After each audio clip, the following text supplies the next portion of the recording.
Yes, this is our family. I'm Clayton Menor, my wife, Viviani, Laura and Elisa, 5 years old, twins, and Lucas, 3 years old, our little boy. We are from Brazil, going in missions to Paraguay, and from now on, I'll ask them to sit down because Lucas is going to get heavy in my left arm right here. Thank you. Well, it was a great joy and pleasure to come to the West conferences. We had no idea that we could ever come to the West. This year, when we first planned our deputation, we arrived in America in January 14th, and we thought that by June 5th we would be going to Paraguay. But we did not know about COVID. Lord knew about it. He didn't tell us, right? But so that made it possible for us to be here in the West. Because of COVID, we couldn't return. We didn't have flights to Brazil, neither to Paraguay, and we got stuck in America for a long time. But the Lord provided for everything, and even just making possible for us to come to the West. So this is just a blessing. The fact that you're meeting us and we're meeting you here tonight is because God wanted that, and He used COVID for it. So we can count the blessings in that too, right?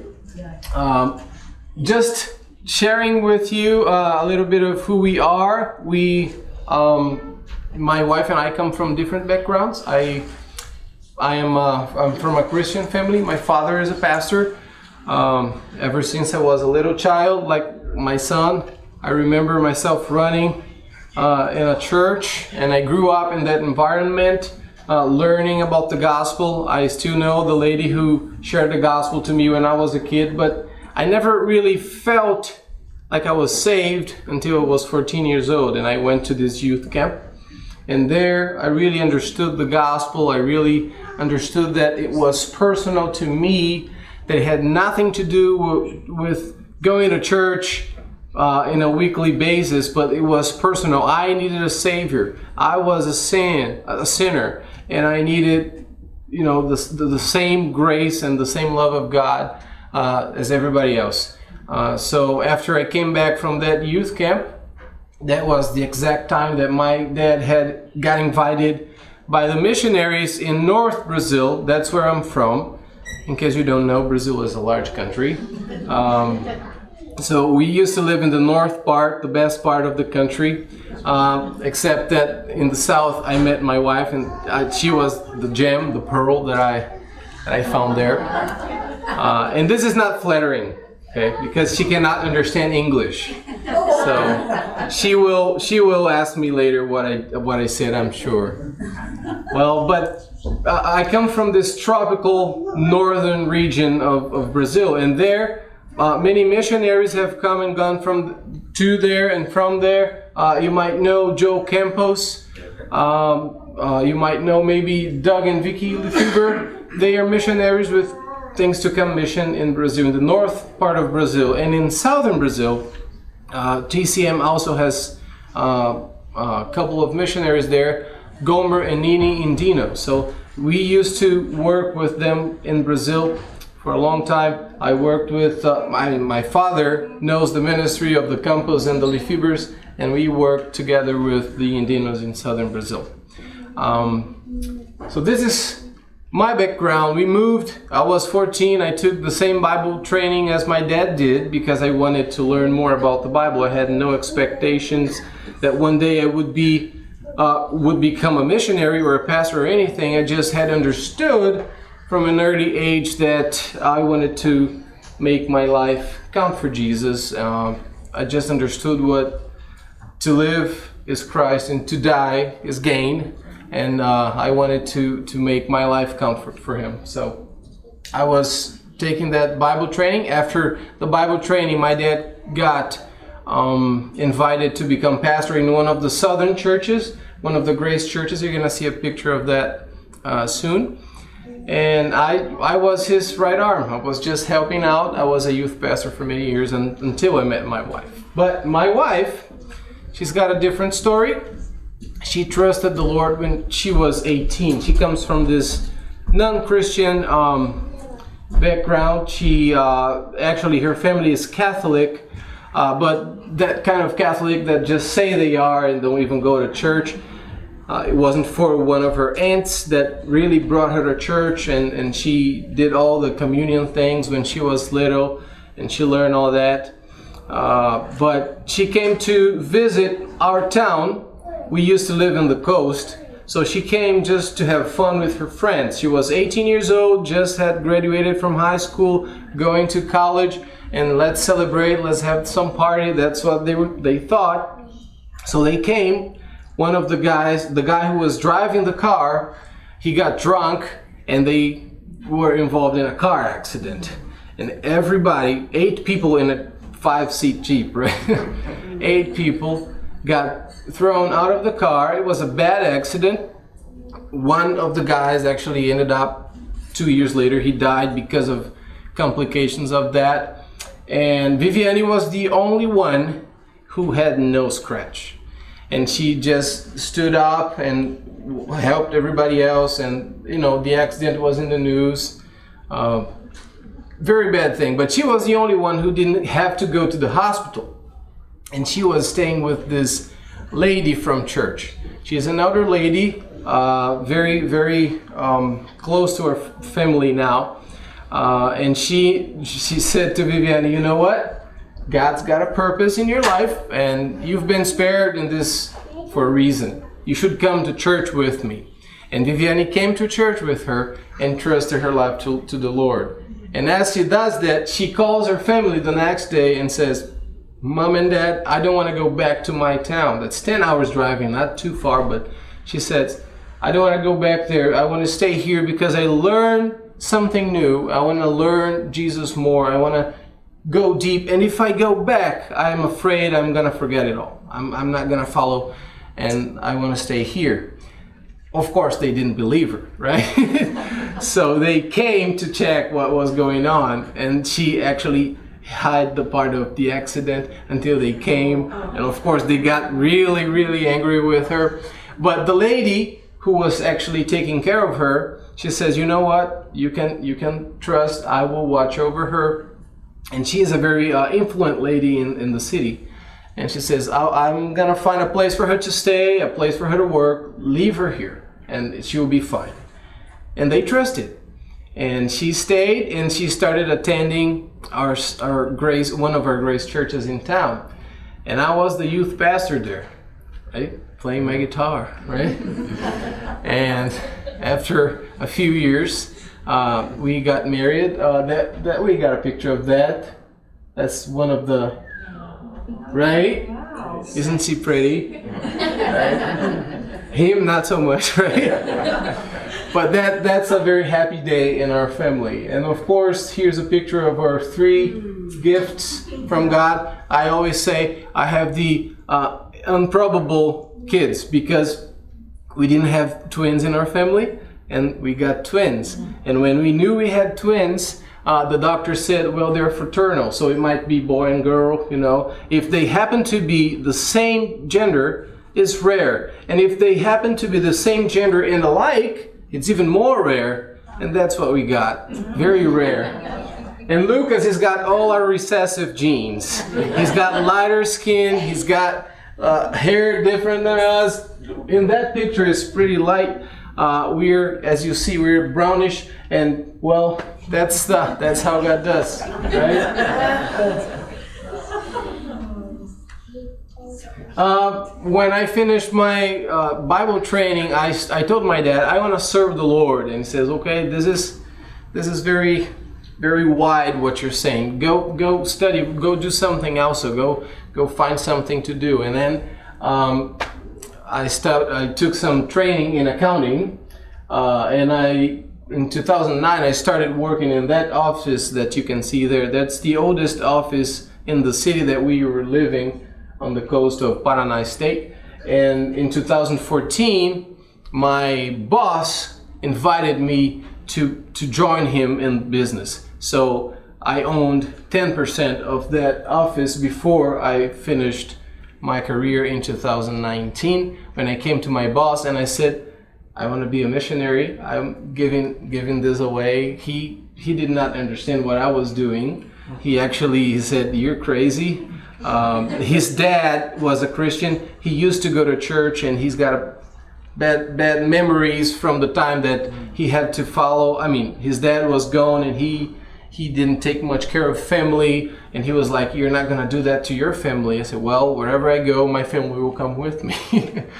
And here we are. But that's part of my career there in southern Brazil.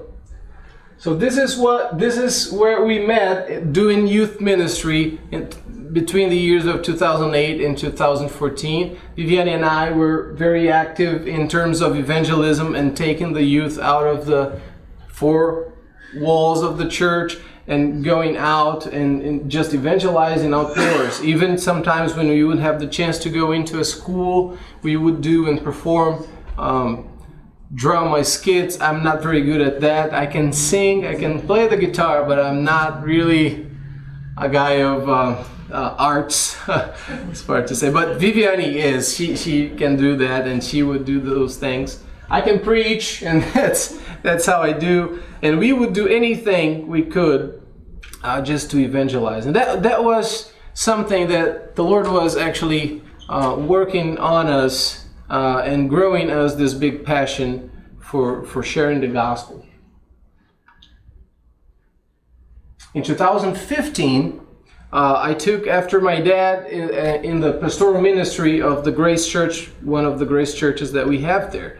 So that was a very tough year for us, because in 2015 was the year that we got the twins, and I was just starting as a partner in the business. So I was working sometimes even 3 shifts, and I was being the pastor in my spare time. I could now manage my time better than when I was an employee, but even still, it was a very hard moment in our lives.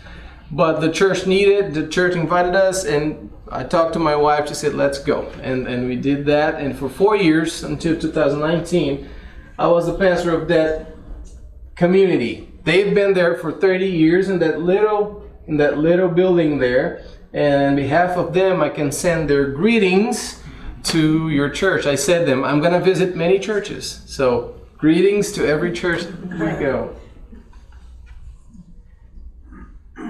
Another thing I was able to be part of was the Bible training seminary. After our class in 2007, TCM decided that the local churches were able to continue the Bible training by themselves. They wanted the local people to do that. And in 2017, finally, the local leaders came out with this program to train new leaders. So the picture you see there, those people, they somehow want to be involved in ministry, and they're getting trained for it. And just being able to participate in that was a key thing, because that's something we want to do in Paraguay as well. My wife, she is involved in many things. She always wanted to be busy. So she's taking care of 3 kids, but she also was taking care of the children's ministry at church. And those were a picture from last Christmas where the angels were singing on high. That's the angels over there. And the ladies' ministry too. She was part of that ministry. She was always very, very busy, just like me. So this is life for us until 2017. Everything was going okay. Even though busy, but that's okay too, right? To be busy. We were taking care of all that. And we took a family trip to visit her relatives in her town. Her town borders to Paraguay. Brazil and Paraguay border each other. And Viviane is from this town that you just cross the bridge. You don't even show your ID. Just cross the bridge. So she's very familiar to Spanish, and not me, but she is. And we were there, and I had heard about this new church plant going on in Ciudad del Este, right across the bridge. So I said, why not visit them, right? Let's take a visit. Let's cross the bridge. And we did. And we met the missionaries, the missionaries there, the Goulards and Bomers, 2 families there at that time. We had a good time, a good conversation. We wanted to support the ministry, our church. I said, when I came back, I said, you know, there's this church plant going on, and we are the closest sister church that they have, so we ought to help them. And we started taking trips, creating some relationship between churches. And as we would do that, the Lord started speaking in our hearts to switch to that place. And I was pretty confident that the Lord was speaking that. My wife at first was not. She said, Clayton, now we have kids, right? We have 3 little kids. How is this going to be? I don't know. Let's wait. And I said, well, I'll keep praying. And I just did that. I didn't push her because the Lord needed to make it clear for her as well. And after she took some Bible studies with the ladies in church, I wasn't really pushing her, really. But she just came and said, I understand the same thing. The Lord is calling us. I'm not going to be an obstacle. So let's pray and let's do this. But this trip right here was very strong in our decision because it helped us to realize how different a culture can be, or reality or life can be, just because you cross a bridge. You know, we never went very far from Brazil. We just crossed a bridge. But as soon as we cross a bridge, people just start talking a different language. And as soon as you cross a bridge, the problems are different. Life is a lot different. And that's a picture in an orphanage that we visited in Paraguay. And if you're carefully, you might even be able to see this little girl here in the first row holding a child in her arms. She is 12 in that picture. And that's her own son in the picture. Okay? So that was shocking for us, really. You know, and then we saw that, and all those kids, they have different stories about how life was tough for them when they were little. And I tell everyone that part of our hearts is still in that place. It's a Catholic orphanage, and they allowed this. That's a group of young people that we took there to make some evangelism to the kids. But that just struck us, you know, and we said, okay, let's consider this. And we started praying, and I think that helped my wife to move from, like she said, being an obstacle to, okay, Lord, let's go there. Let's do something about this. So we applied late in 2019. And really, I always say this, I was a man of little faith, okay? I think I'm still, right? But when I was there and I talked to the people from GMI and they accepted our application, they wanted to have 26 new missionaries by the year 2023. 10 of them new international missionaries. And we happen to be the 10th. And after us, there's another one who has come also from Nicaragua, I think. No, he is from Costa Rica. Aaron, that's his name. Yeah. But so you see, there's many opportunities, and Tom was sharing something like that. You might be able to come to the mission field, and if you're considering, pray for it, you know, and do not open that door. Open that door. Go through it. There's many opportunities out there. Little bit of background of Paraguay. This is a map that I made very easy for you to see Paraguay in it, so no worries.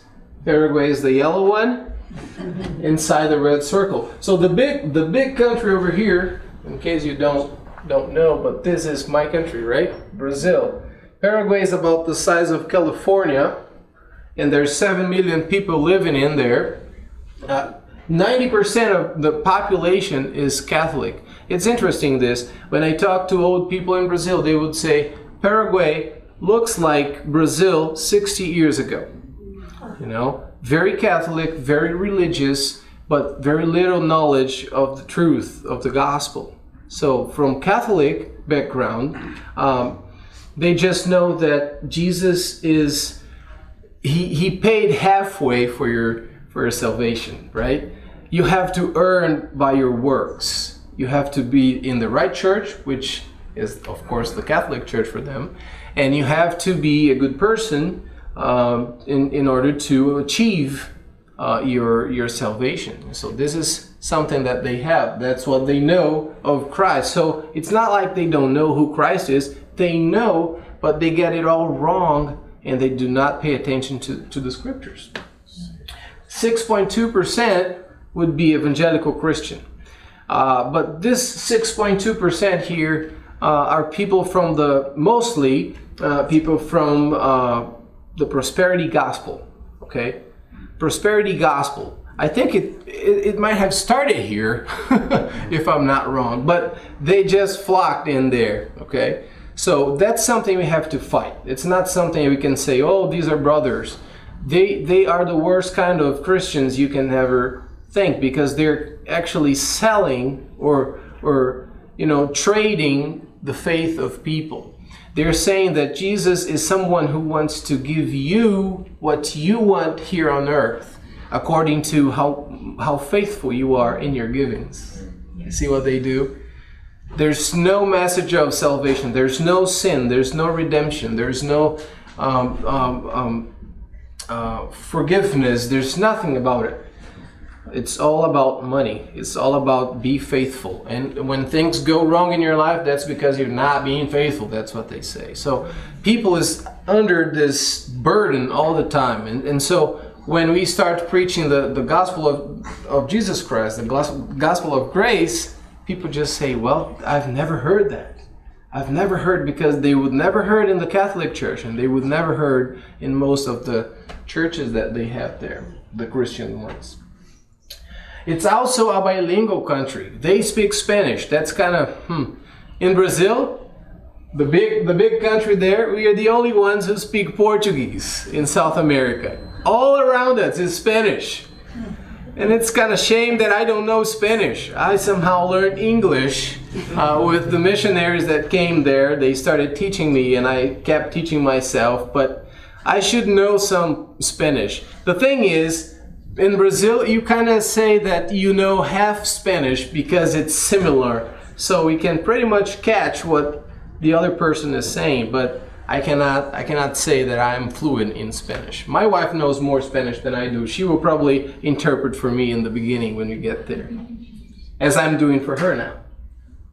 But they also have Guarani. And Guarani is the tribal language, the native language. Most of South American countries, the tribes there spoke some sort of Guarani. In Brazil, most of it was Tupi-Guarani. So it's still Guarani, but with some differences. In Brazil, that's a dead language, considered to be. Only some isolated tribes will still speak that. But in Paraguay, they kept it. It's their cultural language. They will talk to each other in Guarani. So you go in the streets and you will not understand when they're talking in Guarani. It's not Spanish. So you know Spanish, you go very confident to Paraguay, you will hear a lot of Guarani. We want to learn that language too. Another fact that's very important to mention is that the Brazilians are the largest immigrant community in Paraguay. So that makes the church there to want to reach out to the Brazilians there, and they need Portuguese-speaking people. And here we are.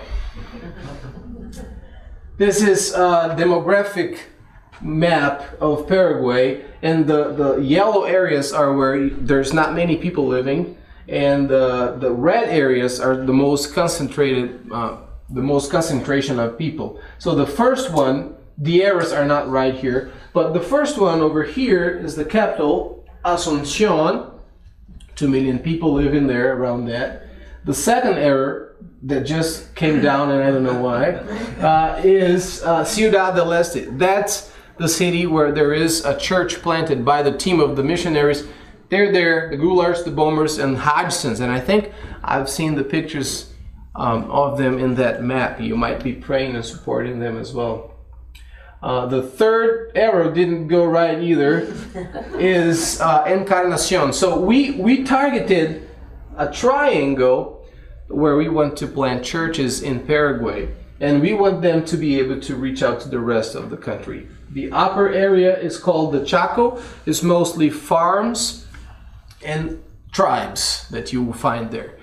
But sometimes the missionaries take trips up there to do some evangelism, but the focus now is to plant 3 churches, or at least 3 churches in those 3 cities. That's the building where they're meeting right now. This is just a blessing, okay? Because this is the 3rd place where the church is meeting.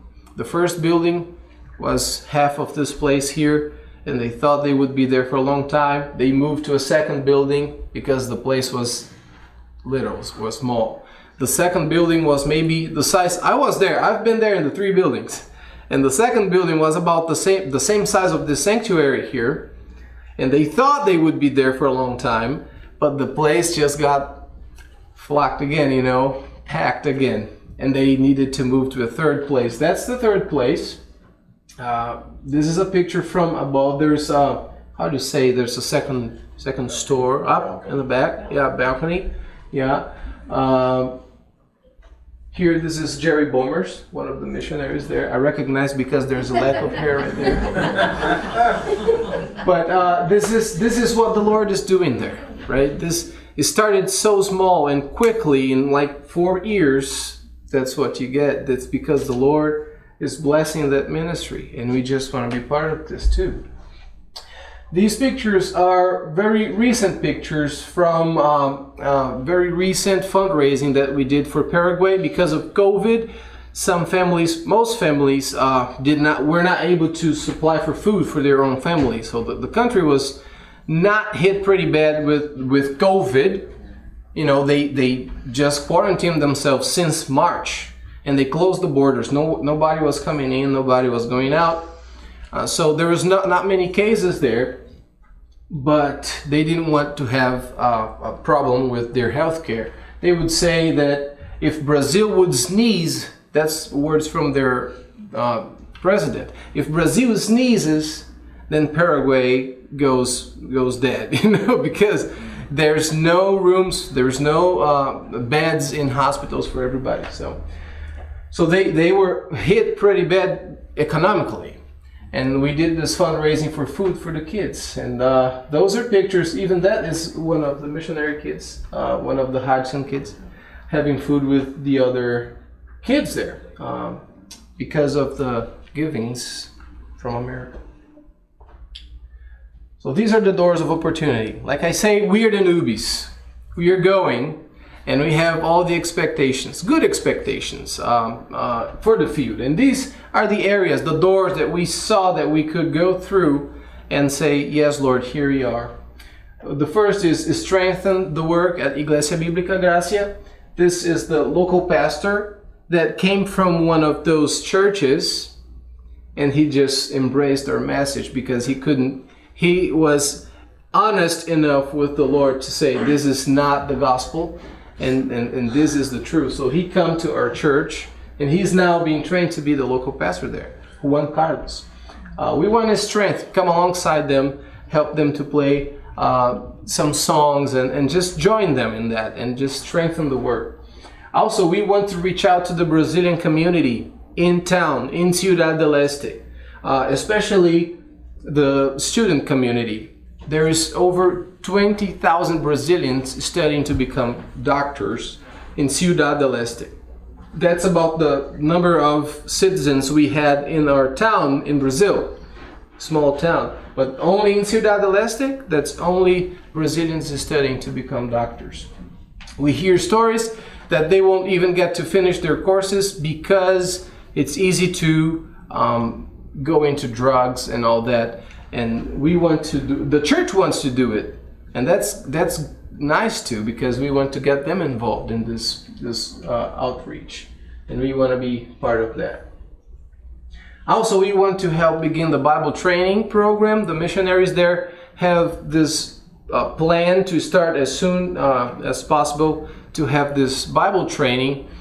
Because we do not want to stay there forever. We want to train leaders there. And there's people, God has sent people willing to be trained already. So we have to figure out how we can start doing that soon. This is a picture of the missionaries there. You might recognize them, maybe all of them.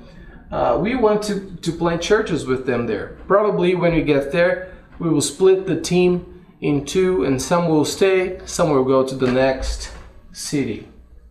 And something I'm already doing is translating some doctrinal books from English into Portuguese. Of course, not into Spanish because I'm not fluent in Spanish yet. But there is many titles available in Spanish, not in Portuguese. And since we're gonna be still reaching to the Brazilian community, we want to have some good books in Portuguese as well. I think I can skip this because we won't have time to go there. I just wanna quote this verse right here, right? Now then, we are ambassadors for Christ, as though God did beseech you by us. We pray you in Christ's stead, be you reconciled to God. And I make this challenge to all of us. What are the opportunities God has given you to testify of Christ? We all have. I came to America in a very odd year, I would say, right? We didn't know of COVID. We didn't know of, well, the election we kind of knew, but we never thought that it would be the way it is for you guys this year. And even George Floyd riots and all that. We've seen so many things happening in your country this year, and I've never prayed for America as much as I have being here and knowing better of your country. But there's many opportunities out there with bad situations, with struggles and hardships. Also comes opportunities to share.